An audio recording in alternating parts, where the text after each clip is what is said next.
Nostalgia. Nostalgia is something that every person has. Anything can give you nostalgia as long as it reminds you of a good time in your life. And nostalgia can't put a price on it. Unless you're Atari, Intellivision, Colecovision, video game flashback consoles are stupid. In concept, these things are pretty good. Not a bad idea, because with most modern day collections, like anything on PlayStation 5, a PlayStation 5 controller is not really meant to play Skyjinx. But see, the problem is when you start charging fucking ridiculous ass prices, these are games that literally could be played on a calculator today. It's not a joke. I mean, look at this. Yeah, there obviously are some good ideas with some of these. I know in the past, you probably haven't seen it. It was like forever ago. I did show off my little Atari TV console thingy. It's like half an inch tall. World's Smallest Toys usually does make pretty good stuff, but that's like an exception. That's like a cool little knick-knack kind of thing, even though it's like $20 too. I shouldn't be talking. That's aside the point though.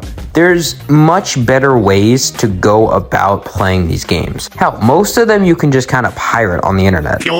You could play most of these on your phone if you really wanted to. They're very low power, but the entire appeal is you would go to the store and like either you're an old man, maybe you have an old man as a parent, a grandfather, whatever, and they look up and they see this thing and they're like, oh my god, I'm old. I don't know what the fuck they'd say. And boom, grandpa spent, oh my goodness! And like I said earlier, there are good examples, like Nintendo's SNES and NES classics. But then you get people like Sega, Sony, Atgames. Atgames is the one making the Intellivision, ColecoVision, Atari ones. They basically license the things out, or they just upright buy the rights. But Sega and Sony just kind of went the lazy route and made kind of crappy consoles. The only reason people even bought the PlayStation one was to mod it to put better games on it. That is ridiculous. That is the only reason people buy your stuff. And I'm not going to pretend that, oh, this is the only kind of format that does this. No, there's obviously stuff that does things like this all the time. Anytime they re-release a movie in theaters, Disney, I'm looking at you, and you're like 27 Alice in Wonderland re-releases. Anytime they bring a classic TV show back, my favorite example is always Fuller House, which I actually did enjoy. I'm not going to lie. I'm falling for it. But some of these get stretched to their absolute goddamn limits. I mean, there's fucking 9 Atari flashback consoles. 9. There's not even that many good fucking Atari games. There's like 10. So this was going to be like a transition into the next segment. I looked more into this, but I have to talk about this. There is 11 of these things. The most recent one, 2022. Series started in 2004, had one in 2005, and then stopped. Then Atgames took over. Atgames is just cranking these things